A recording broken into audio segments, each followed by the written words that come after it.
Alright. Bismillahirrahmanirrahim. Assalamualaikum warahmatullahi wabarakatuh dan selamat sejahtera. Okay, first kali jadual masih lama kan? Tak tukar lagi kan? Ada awak dapat jadual baru ke? Tak ada kan? Kelas kita masih lagi hari Rabu pukul 2 sampai pukul 3.30. Okay, next. Ada ke yang ada mohon sekolah SBP ke MNSM ke? Ada?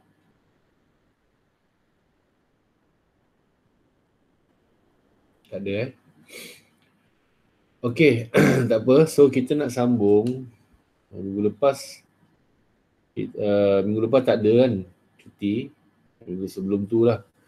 Jadi kita dah cover yang sampai ciri-ciri kuantitatif kan. Itu just kena tahu dan hafal je lah. Dia biasanya dia akan keluar dekat soalan objektif. Okey, kita nak sambung sikit lagi. Kita nak cubalah habiskan modul 1 kita ni hari ni. InsyaAllah.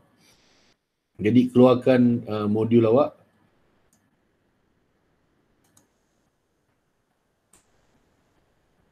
Kita akan sambung dekat muka berapa ni? Muka 13. Pengenalan kepada perakaunan. Kita nak tengok siapa sediakan penyerta kewangan dan untuk apa.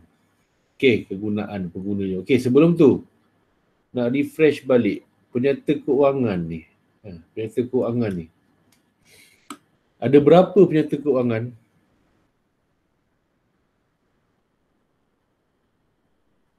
Syafiq. Syafiq dia aku kenal. Ada berapa penyerta kewangan? Penyerta kewangan cikgu. Ini yang kita nak hadap ni sepanjang tahun ni, penyerta kewangan. Ada berapa penyerta kewangan? Ada 2 Syafiq. Yang pertama apa?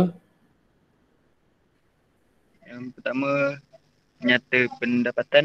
Yes, itu istilah lama kita guna. Sekarang ni dia lebih kepada akaun perdagangan dan untung rugi. Yang kedua? Yang kedua PKK. Yes, Penyerta PKK kewangan. ataupun penyerta kedudukan kewangan. So kalau waktu bersemuka dengan saya dulu, saya kalau memang saya akan tanya selalu ni, jumpa kat kantin ke, jumpa kat co-op ke, saya akan tanya apa penyerta kewangan ada apa. Sebab penting ni, kita nak kena aware sebagai pelajar akaun. Inilah kerja kita, nak sediakan akaun perdagangan untung rugi dan nak buat penyerta kedudukan kewangan. Bukan saja tingkatan 4, tingkatan 5 pun awak jumpa banyak benda ni. Nanti masa buat degree pun banyak jumpa benda ni.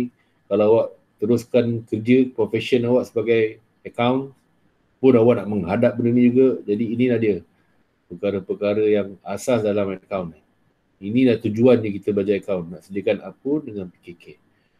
Okey, so untuk hari kita tengok siapa penyedia dia.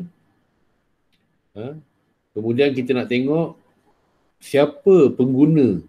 Kita sediakan, bila kita buat sesuatu mesti ada orang nak guna. So siapa pengguna-pengguna dia? Okey. Dan untuk 2 ni, muka surat 13-14, saya nak awak buat pembacaan awak di buku teks muka surat 17 sampai muka surat 20. Baca setiap apa yang awak jumpa baca. Sebab baca ni ialah maklumat. Bila kita baca, maklumat tu akan ada dalam fikiran kita, dalam otak kita. Kalau kita tak baca, tak ada info, tak ada input, jadi tak ada output. Penting input output ni. So, baca, saya bagi awak minit ni bagi awak 10 minit lah. Baca dan isi ruang-ruangan tu. Ingat saya nak keywords. Jangan salin balik. Salin ni tak guna. Saya nak keywords. Apa yang awak faham ni. Okay, so 10 minit sekarang 2 suku, 2.25 nanti kita bincang. Alright, go.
Start kelas ke?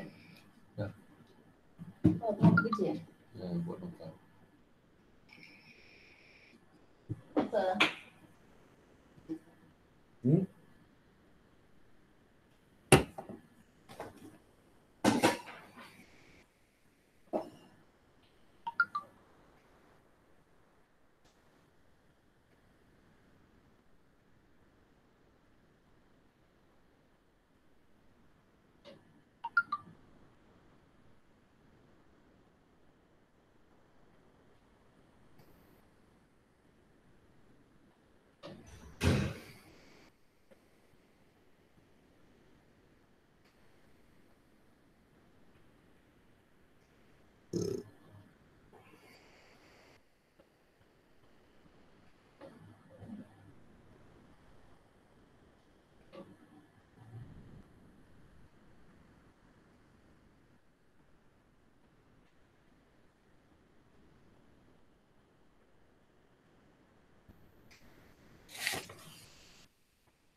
Cantik begitu kan?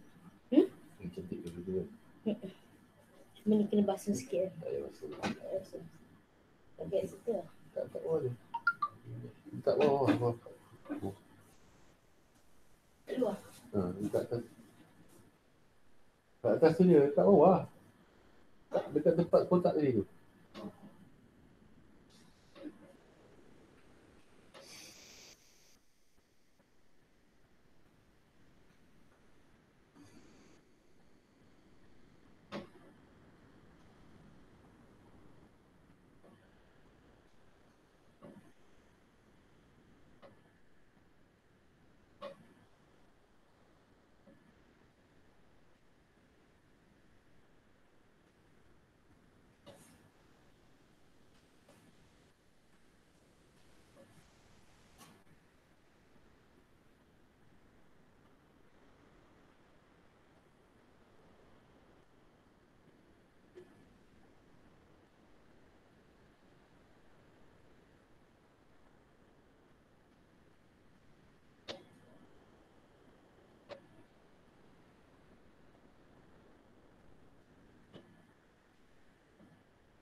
Ya ke dek, pasangan?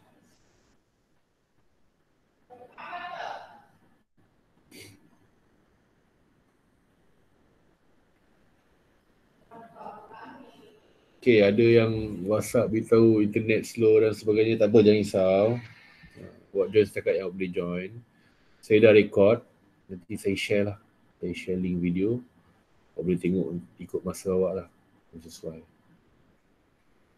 Okay. Itu antara drawbacks ataupun halangan-halangan yang kita terpaksa hadapi lah. Jadi saya mudahkan kan. Tak semestinya awak kena hadir ni. Kalau hadir lagi bagus lah. Sepatutnya hadir lah. Tapi kalau tak boleh juga, saya akan share dengan link video. Tapi lambat sikit lah sebab nak download, nak upload. Dia banyak masa sikit. Okay. Dah belum?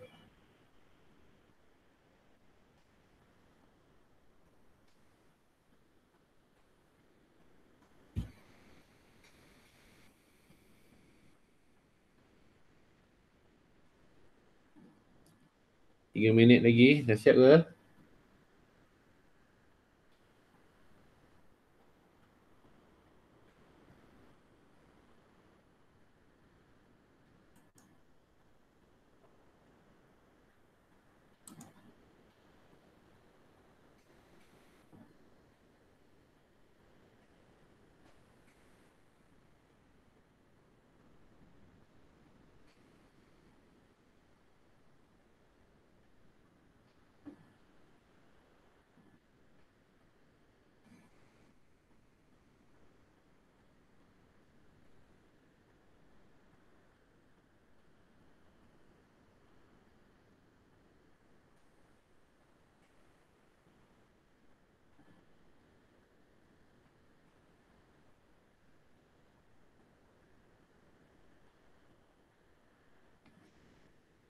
Ambil keywords je.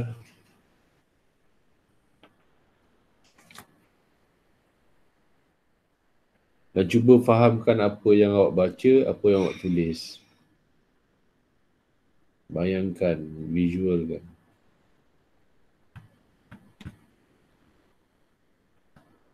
Okay, dah 2.25. Alright.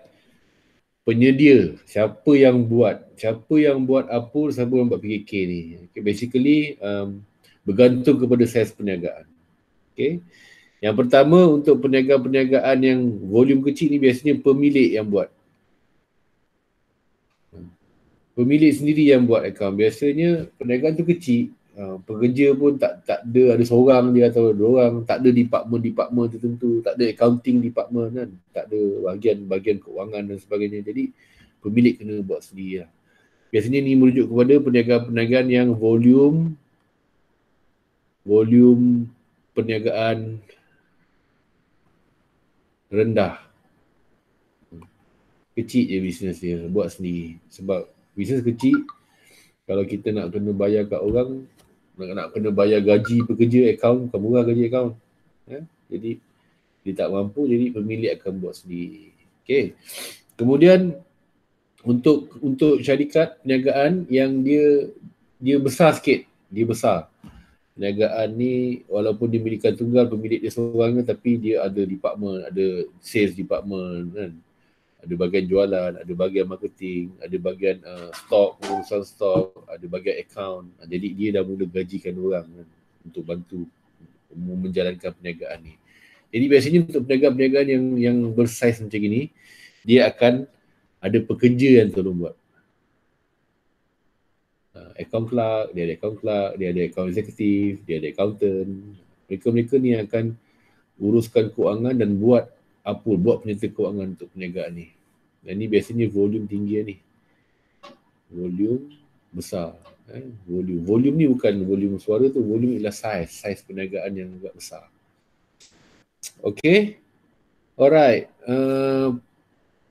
Penyedia ketiga, kemungkinan kita outsource ataupun kita panggil, kita guna kita guna perkhidmatan pihak luar.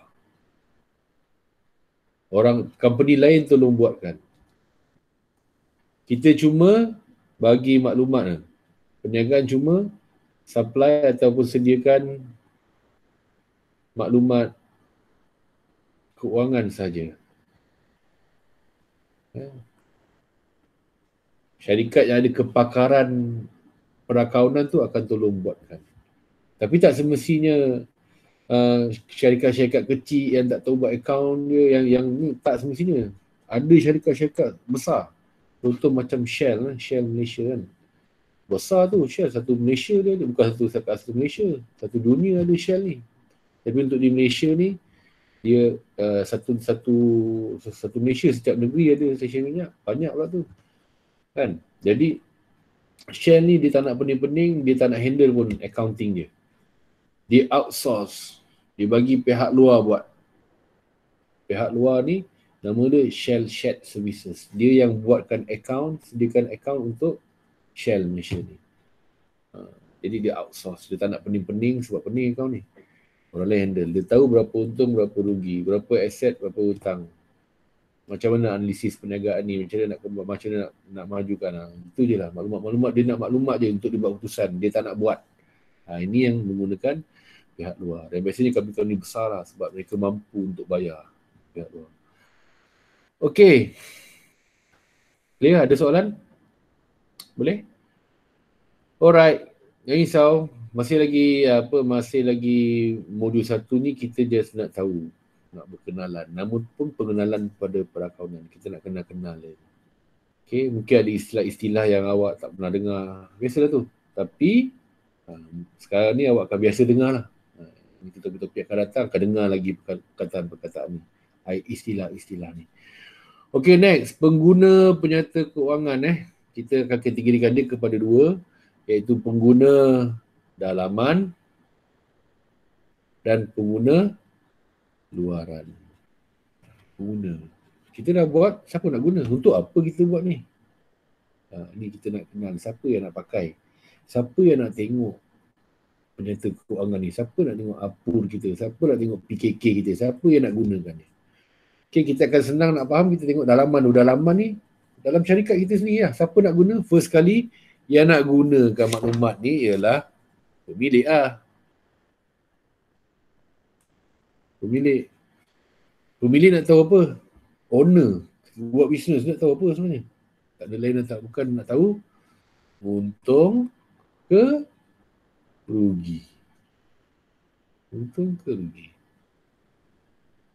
Nak tahu untung ke rugi. Nak tahu berapa belanja syarikat. Nak tahu berapa hasil syarikat. Pendapatan syarikat ni. Nak tahu untung. Berapa hutang syarikat. Berapa harta syarikat. Pemilik nak tahu. Okey. Yang kedua ialah pengurusan. Ini saya cakap tentang volume perniagaan yang volume dia besar kan. Dia walaupun milikan tunggal seseorang, dia ada owner dia, tapi owner dia akan ada department dia. Ada sales, ada marketing, ada accounting, ada procurement, nak beli barang kan. Okay. Jadi pihak pengurusan dia perlukan maklumat ni untuk merancang. Dia lebih kepada perancangan. Alamak, kenapa kita rugi ni? So dia akan guna maklumat, tengok sale banyak ni je. Kan? Kitanya belanja banyak ni, banyak sangat. Macam nak kurangkan belanja? Macam nak tingkatkan sale lah. Dia akan rancang based on maklumat keuangan yang ada dalam penyata keuangan. Untuk perancangan, lebih kepada perancangan. Okay, sama ada untuk tengok macam nak selesaikan masalah ataupun merancang macam mana nak besarkan lagi perniagaan sehadapan. Okey, dan yang ketiga yang nak tengok kan penyata keuangan ni, yang nak tahu ialah apa? Kerja. Pekerja pun nak tahu juga. Kenapa nak tahu? Nak tengoklah, alamak company ni asyik rugi je. Bahaya ni, tak stable ni. Tak stable kenapa? Sebab dia berharap dia bekerja dapat gaji, tapi kalau company tak stable sampai tahap tak boleh bayar gaji, nanti macam mana? Dia ada anak isteri nak tanggung. Jadi bila dia dapat tengok maklumat kewangan ni kan, penyata kewangan ni dia dapat tengok company stable, jadi dia yakin untuk stay. Kalau tak, dah boleh mula-mula lah cari kerja tempat lain. Kan? Dan dengan penyata kewangan juga dapat tahu yang bahawa syarikat ni, baguslah syarikat ni. Untung dia besar ni. Jadi ada kemungkinan syarikat ni akan mengembangkan lagi sayap dia. Kalau sekarang ni kat Selangor, mungkin dia akan buka cawangan satu Malaysia. Mungkin dia akan buka kat Thailand, dekat Singapura, dekat Brunei, kan, kat overseas lah. Jadi mungkin pekerja ni akan tengok ada peluang untuk kenaikan pangkat. Ada lama kerja mungkin dia akan pegang region pula lepas ni, pegang satu Malaysia, Semenanjung. Ataupun dia ada peluang untuk kerja dekat overseas sebab syarikat ada cawangan di sana. Jadi penting untuk pekerja tahu, dapatkan maklumat dalam penyata kewangan ni. Okey, itu pengguna dalaman. Okey, pengguna luaran. Ni antaranya yang pertama ialah bank. Pihak bank. Pihak bank ni biasanya bila dengan bank kan kita akan relatekan dia dengan pinjaman. Bank pinjam. Biasanya macam tu lah. Okey. Dengan bank ni perniagaan kadang-kadang nak pinjam duit, nak kembangkan perniagaan dia. Nak beli lagi aset-aset baru, nak beli mesin baru. Mesin lama dah tak berapa boleh mampu menampung pengeluaran, banyak nak keluarkan barang ni. Okey. Jadi dia perlu pinjam dengan bank. Dan bank untuk dia bagi luluskan pinjaman ni, dia nak tengok penyata kewangan tu. Dia akan minta penyata kewangan. Dia nak tengok hutang setakat ni banyak. Macam mana dengan untung, macam mana dengan jualan dia. Kadang-kadang dia minta untuk 5 tahun ni. 3 tahun nak tengok macam mana progres perniagaan. Dan ada satu lagi yang bank biasa minta, selain daripada penyata kewangan ni, dia akan minta belanjawan, bajet. 5 tahun akan datang, 10 tahun akan datang, mana bajet? Apa perancangan kau? Kadang bank minta lebih daripada penyata kewangan ni. Okey, pihak yang seterusnya adalah pembekal. Pembekal ni apa?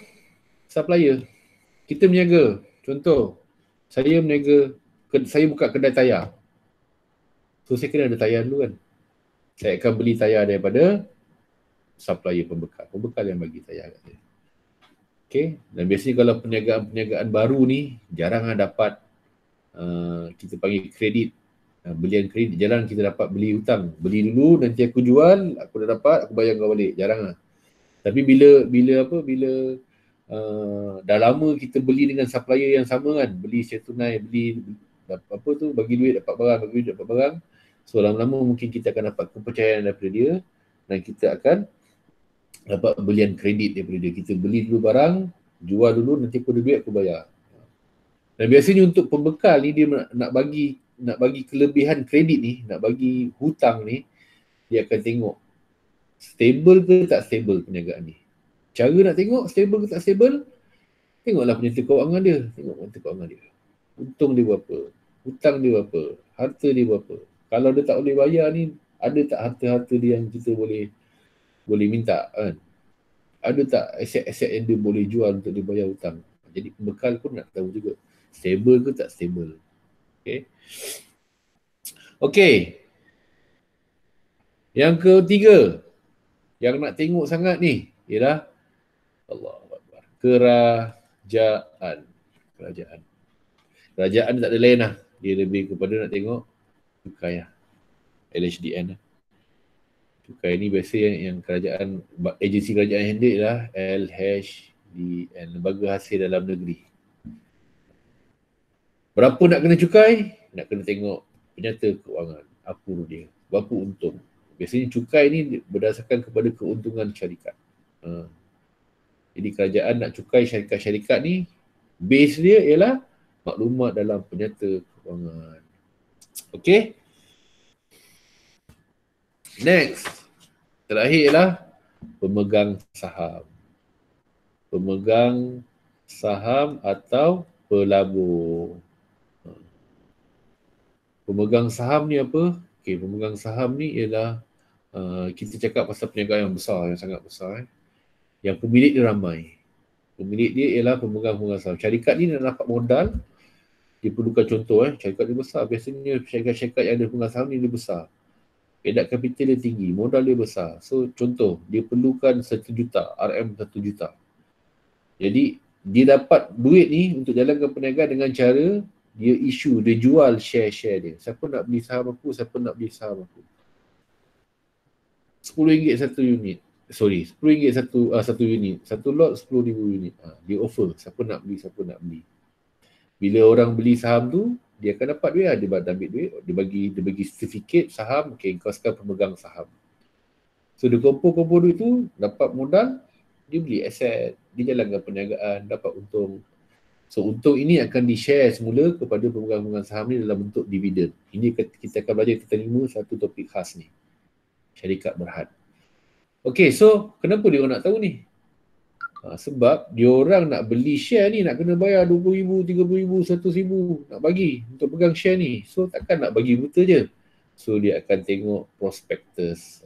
Kalau syarikat baru dia akan tengok prospektus lah. Kat prospektus tu ada apa, perancangan syarikat, ada apa tu, bajet, macam mana nak dapat berapa pendapatan yang mungkin diperolehi, apa belanja yang mungkin perlu dibayar, apa projek-projek yang bakal dia dapat. Jadi based on itu, pemegang saham pun confident lah untuk beli share tu. Tapi untuk perniagaan yang dah berjalan, syarikat Berhad yang dah berjalan kan, dia nak tambah lagi modal, dia nak tambah lagi duit, dia offer siapa nak beli. Jadi pemegang saham ni, kalau nak beli saham tu, dia akan tengok lah jasa kewangan syarikat tu bagus tak bagus, untung ke tak untung, banyak ke harta dia, banyak ke hutang dia. Okay, jadi pemegang saham dengan pelabur sama lah, sama je, investor dengan pemegang saham. Basically nak tengok untung ke tak, untung ke tidak kalau dia labur ke dalam perniagaan ni. Okay, kat buku teks memang tu je kan, tapi kalau seperti cakap, tengok di luar kotak juga, tengok semua maklumat yang ada. Apa lagi daripada buku teks tu, apa lagi maklumat yang ada berkaitan dengan pengguna penyerta kewangan ni. Okay, next ialah pesaing. Kita punya pesaing kita, atau kita panggil apa, rival kita kan. Dalam industri yang sama, kita jual tayar, dia pun jual tayar. So kadang-kadang dia perlukan, dia akan cari juga maklumat kewangan kita, laporan kita, sebab dia nak buat benchmark kan, sama ada perniagaan dia ni bagus ke tak bagus berbanding dengan orang lain, berbanding dengan kita. Jadi kita kadang-kadang kita rasa macam syok sendiri, untung aku RM100,000. Tapi rupanya perniagaan lain untung dia RM1 juta. Benda yang sama, dia jual tayar juga. Dia sebagai benchmark dengan kompetitor kita, dengan pesaing kita kan. Jadi mereka pun perlukan maklumat tu kadang-kadang kan. Okay, next ialah ni, agensi penarafan. Agensi penarafan ni dia nak tengok dari segi kebolehbayaan syarikat kita ni. Sebab mana kadang-kadang investor kan, pemegang saham ataupun pelabur ni nak labur kat kita, dia nak dapat maklumat yang lebih detail. So dia akan guna khidmat agensi penarafan ni. So agensi penarafan ni dia akan ambil maklumat kewangan kita, penyerta kewangan kita, dia akan buat analisis ini untuk beri khidmat nasihat kepada pelabur tu. Invest ke tak invest? Perlu invest ke tak invest kat sini? Itu agensi penarafan. Okay. Dan yang terakhir ialah kesatuan pekerja. Kesatuan pekerja. Ini ialah union. Itu kesatuan pekerja lah. Dia lebih kepada untuk menjaga hak pekerja-pekerja. Sebab kadang majikan ni dia ada interest dia sendiri, dia ada keinginan dia sendiri kan. Dia lebih nak untung aja. Pekerja pula dia lebih kepada nak kebajikan. Jadi kadang-kadang pekerja dia kalau seorang-seorang nak pergi jumpa bos memang tak layan lah. Jadi apa yang dia buat adalah kesatuan kerja, macam satu organisasi. Biasanya banyak syarikat-syarikat dia takut dengan kesatuan pekerja ni, sebab tu kebanyakan profession dia ada kesatuan dia sendiri. Jadi kita join, bayar ya yuran sikit. Jadi hak-hak kita dia akan bela. Jadi biasanya persatuan kerja ni akan fight untuk apa? Fight untuk kenaikan gaji lah. Gaji kecil kerja company, tengok penyerta kewangan untung bilion-bilion, tapi kenaikan gaji tak ada. kan? Bonus tak ada, allowance tak ada. Apa tu, kelebihan lain macam medical kan, medical card tak ada, insurans tak ada. Perkara-perkara ni yang mereka akan fight kan. Boleh? So inilah pengguna penyerta kewangan. Kita just tahu je objektif. Yang penting nanti lepas ni kita nak belajar ni nak buat penyerta kewangan dalam modul 2 kita nanti. Okay, next. Untuk kita buat penyerta kewangan ni, ada beberapa andaian, prinsip dan batasan yang kita kena tahu masa kita buat. Sebagai accountant, kita kena sentiasa patuh dengan andaian, prinsip dan batasan-batasan dalam perakaunan ni. Jadi untuk ini saya nak awak baca untuk modul untuk muka surat 15, 16,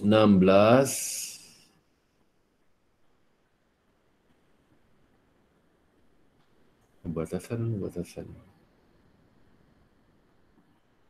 sebab dia tertinggal apa yang diceritakan. Okey, untuk muka surat 15 dan 16, tolong baca di buku teks muka surat 21 sampai 23. 21 sampai 23. Okey. So banyak juga ni nak baca. Ingat baca dengan kotak-kotak tepi tu baca maklumat. So saya bagi awak 10 minit lah, 10. 15 minit lah. Baca isi. Nanti saya terangkan.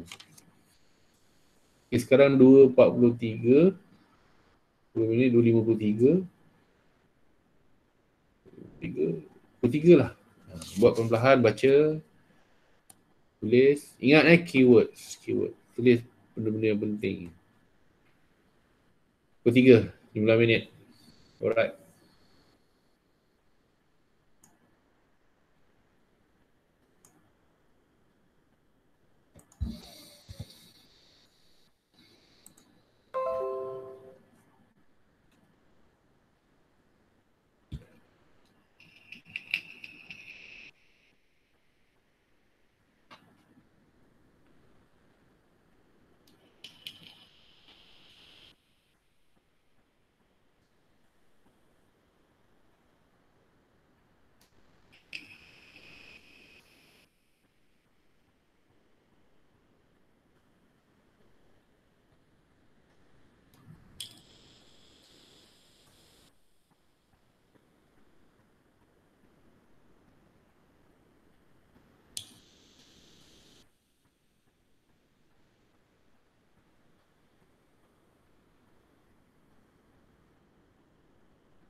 Okay, 5 minit lagi. Keywords. Tak apa, jangan risau kalau tak apa faham apa benda tak apa. Benda baru. Okay, nanti saya akan terangkan.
Dah siap ke?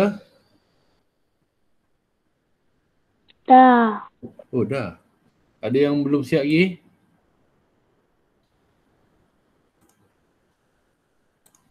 Lama sangat masa saya bagi. Okey, jom. Kita tengok apa itu andaian, prinsip dan batasan dalam perakaunan. Okey. Nak buat akaun ni kan ramai orang ada idea sendiri dan sebagainya. Tapi kadang-kadang dia menimbulkan kekeliruan. Nak buat macam ni. Jadi kita dalam perakaunan ada andaian, prinsip dan batasan yang kita perlu ikut masa kita nak buat akaun ni. Okay. So awak akan dengar banyak perkataan baru yang tak pernah dengar sebelum ni. Jangan risau, nanti setiap andaian prinsip ni kita along the way sampai habis kita 4 ni, kita akan pergi ke modul-modul lain dan saya akan relatekan balik. Ingat tak dulu tempoh perakaunan, ingat tak dulu entiti berasingan. Jadi kita akan pakai.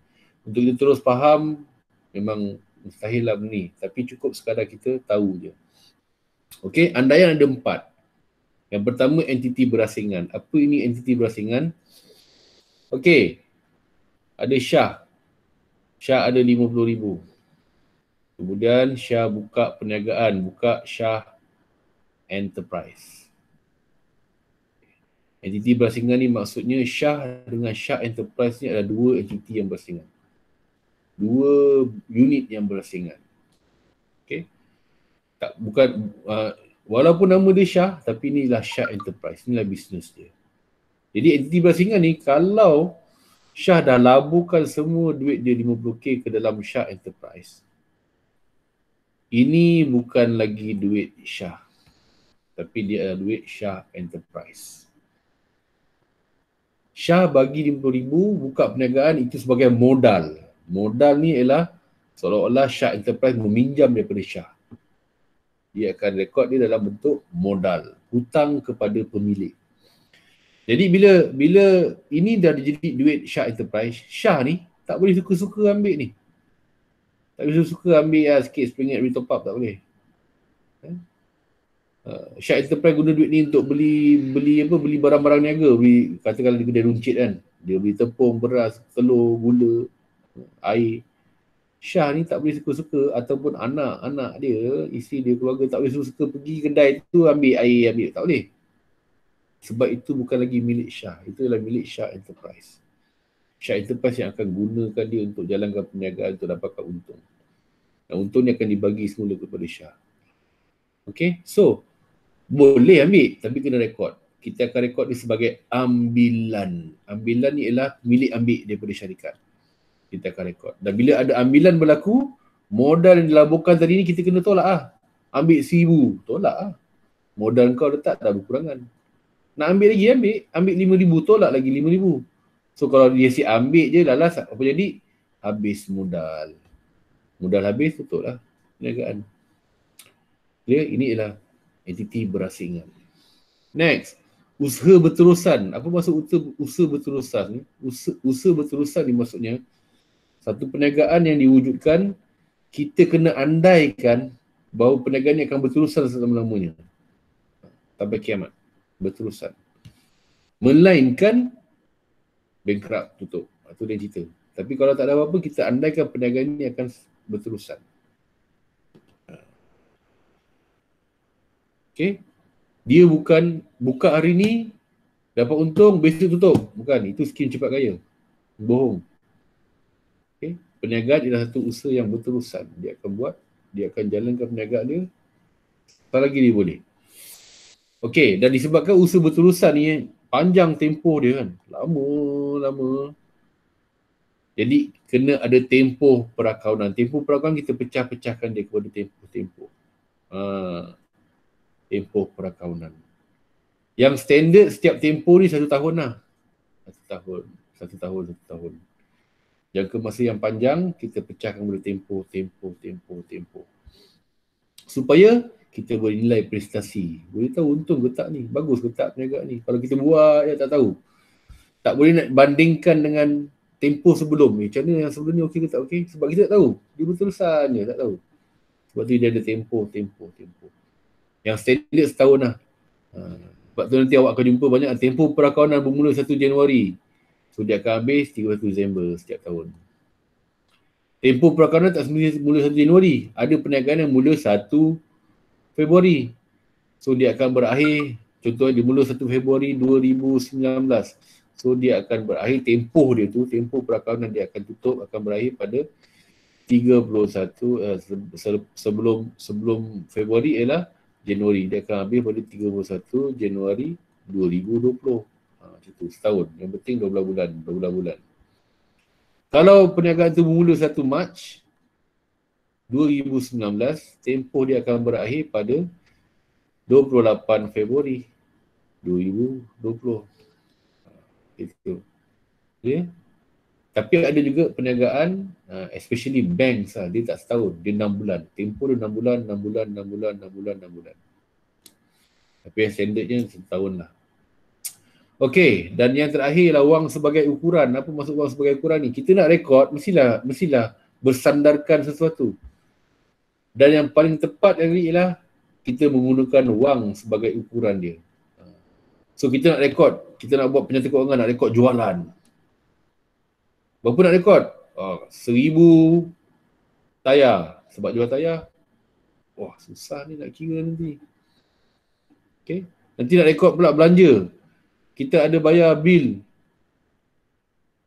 Bil, alamak. Bil elektrik, bayar. Nak kira apa? Kilowatt. So macam nak tolak nak tambah nanti? Tak boleh. Jadi semua ni urus niaga ni, urusan ni kita akan gunakan wang sebagai ukurannya. Kalau dekat Malaysia ni RM lah. Kalau dekat Singapore, Sing dollar lah. Kalau dekat US, US dollar. Kan? Kalau dekat Jepun, yen. Yen Jepun. Itulah. Kalau dekat UK, pound sterling. Okay, so itu mata wang. Wang sebagai ukuran masa nak buat akaun ni. Okay. 4 ada 4. Apa dia? Entiti berasingan, kita kena andaikan yang pemilik dengan perniagaan ialah asing. Walaupun dia punya orang yang sama, nama pun sama, Shah Enterprise, dia asing.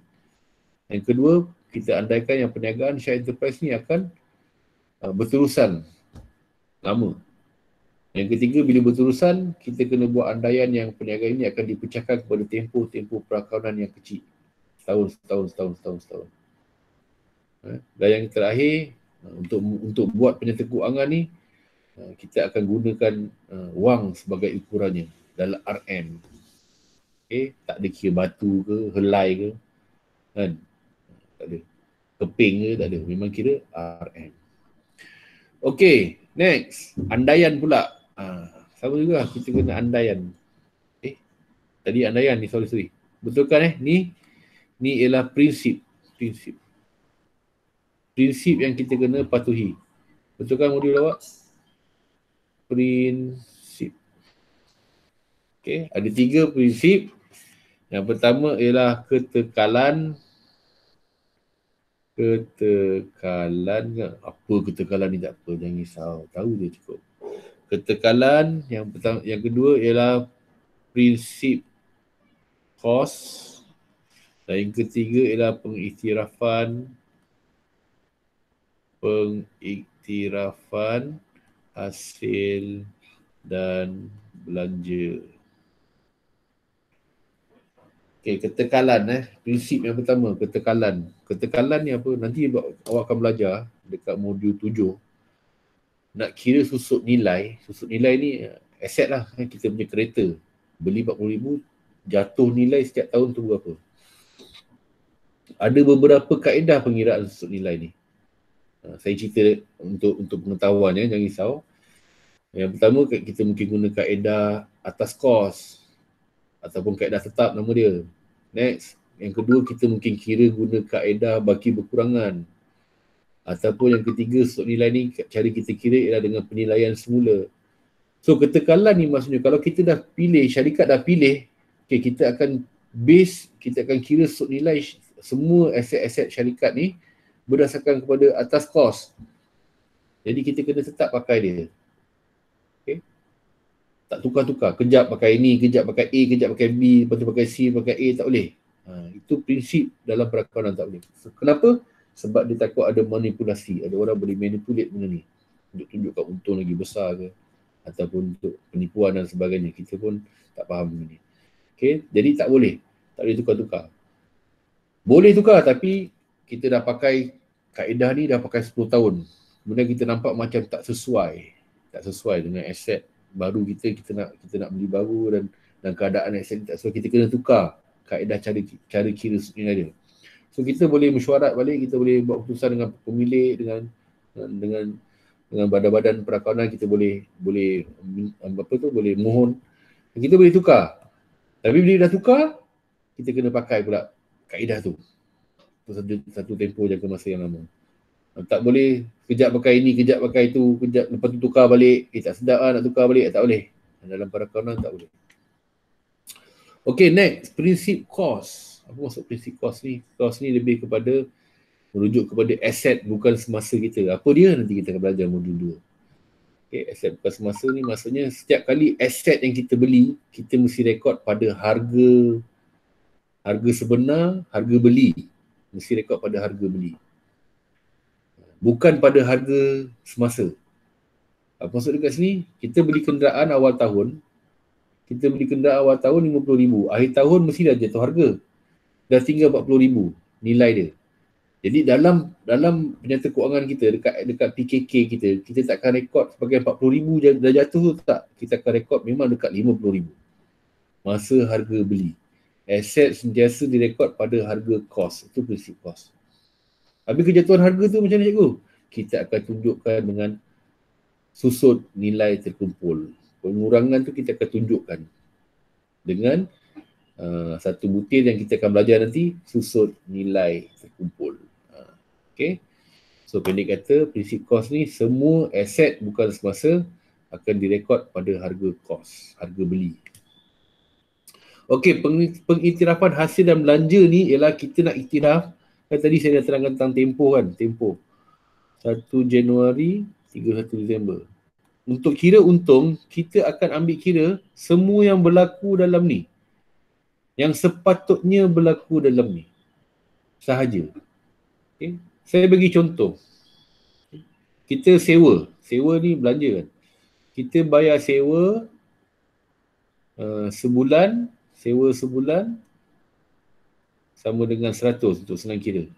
Jadi untuk sepanjang tempoh ni setahun, sewa setahun ialah 1,200, betul? Jadi kita akan rekodkan belanja kita sebenarnya dekat 1,200. Walaupun kita mungkin baru bayar 900. Ada bulan yang alamak tak boleh nak bayar, skip. So untuk kira untung kita tak ambil 900 ni. Kita kena iktiraf yang belanja aku untuk sepanjang tahun ni ialah 1,200. Clear? Itu maksud dia.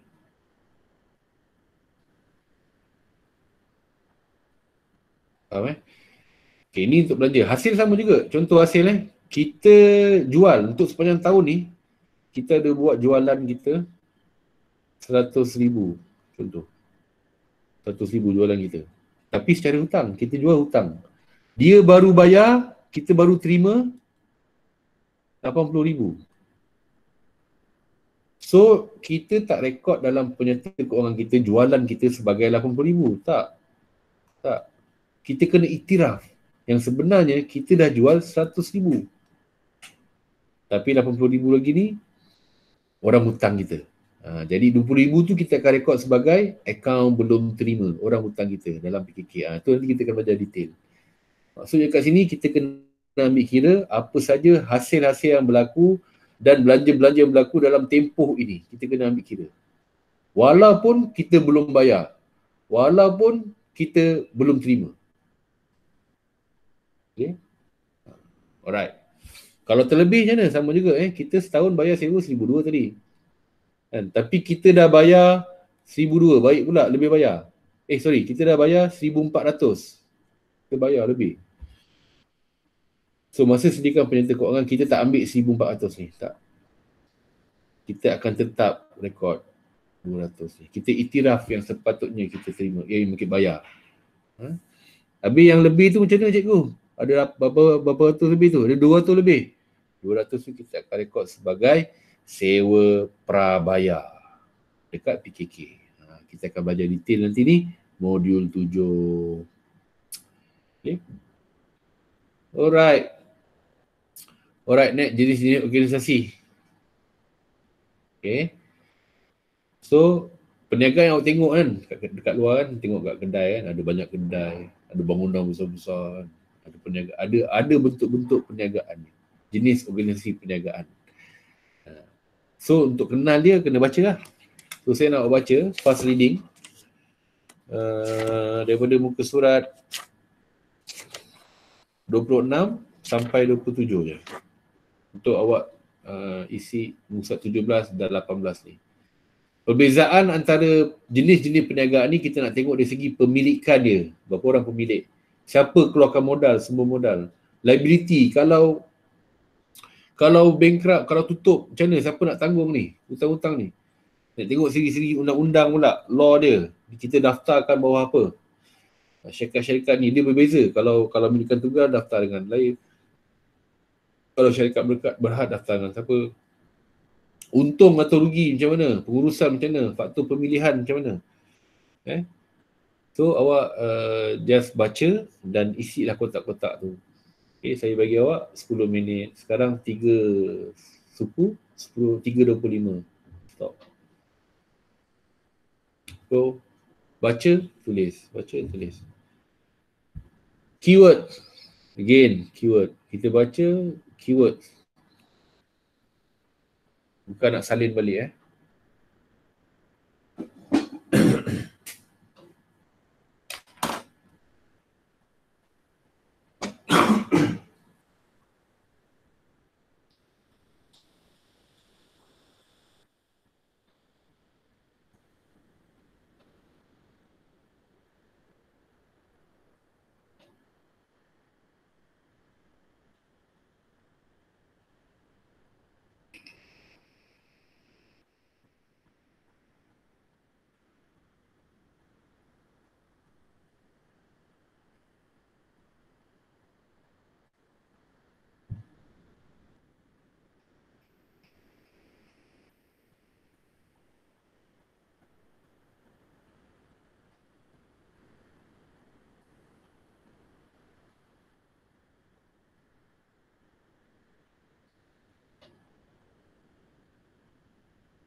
Dah siap ke?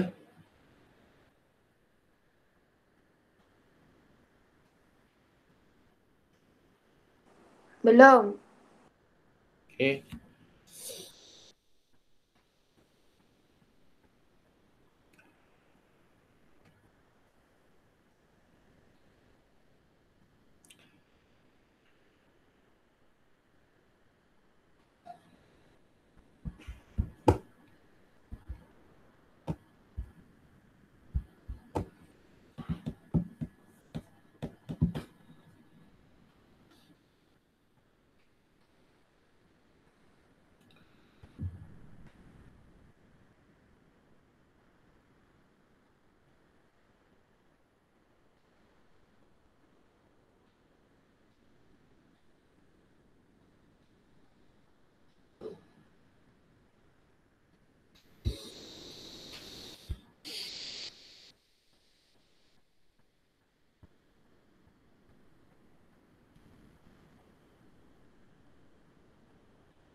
2 minit.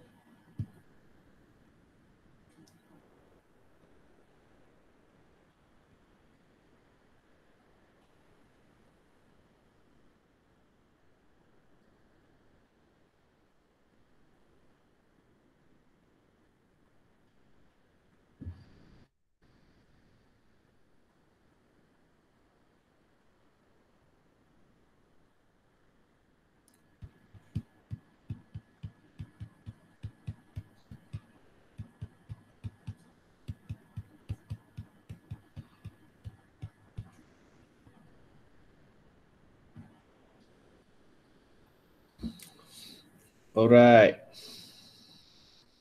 Dah. Okay. Kelas.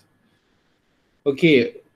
Perniagaan-perniagaan yang awak nampak ni kat luar kan, semuanya boleh kita kategorikan dia kepada 4 jenis. Yang pertama milikan tunggal, kemudian perkongsian, syarikat berhad, koperasi. Okey. Perkongsian ni Form 5 kita akan belajar detail tentang dia. Begitu juga dengan syarikat berhad. Form 5. Detail. Yang ini kita cuma nak kenal-kenal dia je. Koperasi tak ada topik khas koperasi.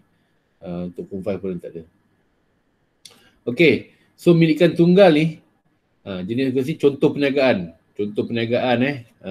Biasanya dia perniagaan enterprise lah. Yang contoh awak kalau nampak kat luar kan ada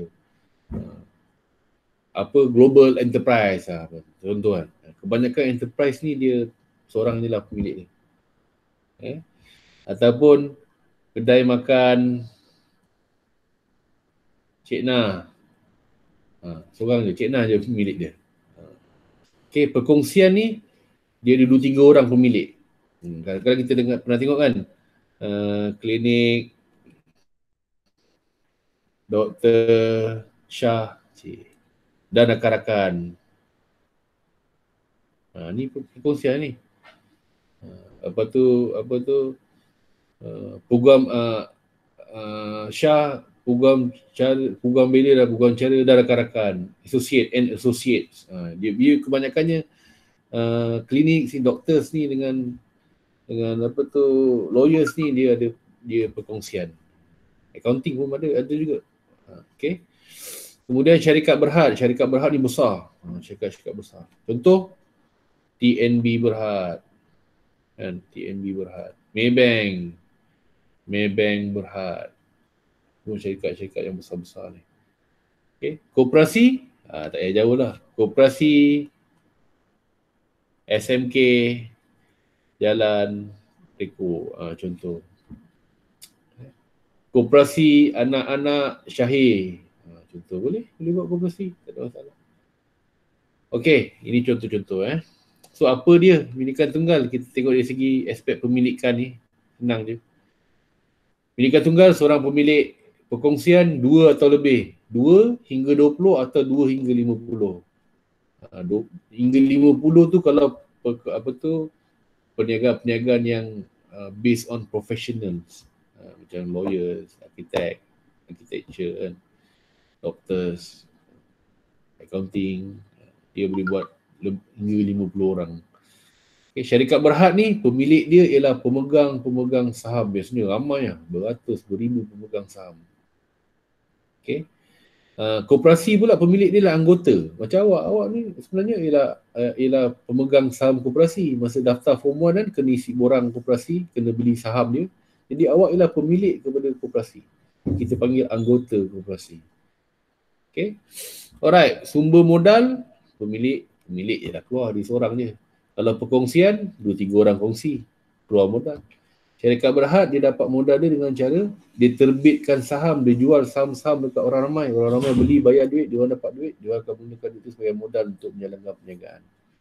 Jadi yang koperasi pun dapat dengan kutip ataupun jual saham kepada anggota-anggota. Okey, tanggungan liability ni ialah hutang kalau apa-apa jadi dekat perniagaan, tutup, bankrupt dan sebagainya, siapa nak kena tanggung liability ni? Siapa nak kena bayar? Okey, kalau milikan tunggal dengan perkongsian, mereka kena tanggung. Walaupun bisnes bankrupt, mereka terpaksa untuk jual harta-harta peribadi. Harta dia ke, isi dia ke, anak dia ke, dia kena selesaikan juga hutang tu. Ini kalau pemilikan tunggal dengan perkongsian. Syarikat berhad, liability ni, pemegang saham hanya rugi dekat saham yang dia beli je lah. Kata dia beli saham, dilaburkan, dia beli saham RM10,000. So apa jadi dengan syarikat tu? Bankrupt, dia hanya tanggung RM10,000 je. Dia cuma tak dapat RM10,000 dia balik. Harta peribadi dia tak boleh. Tak boleh dijual. Bukan tanggungan dia. Okay. Begitu dengan koperasi. Undang-undang ni apa? Okay. Milikan tunggal akan didaftarkan di bawah Akta Pendaftaran Perniagaan. Kita nak kena isi borang, hantar dekat ROB, Registry of Business. Okay. Kalau perkongsian, dia berdaftar di bawah Akta Perkongsian 1961. Dia kena ikutlah apa akta-akta cakap. Nanti kita akan baca detail lah Kumfai ni. Tak payah tahulah dulu. Tahu nama dia cukup lah. Okay. Kemudian kalau syarikat, dia berdaftar di bawah Akta Syarikat. ROC dia kena register dengan Registry of Company. Diikut Akta Syarikat. Koperasi pula, dia berdaftar di bawah Akta Koperasi 1993.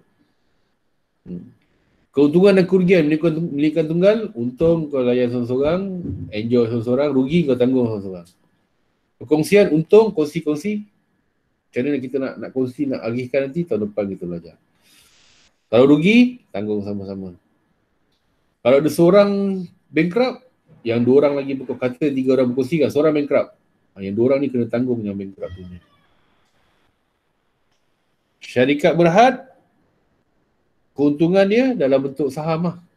Dia agihkan dalam bentuk saham. Kalau rugi, tak ada lah, tak dapat dividen lah. Dia akan pemegang saham dalam syarikat berhad ni, pemilik dia pemegang saham, dia akan diberi keuntungan melalui pemberian dividen.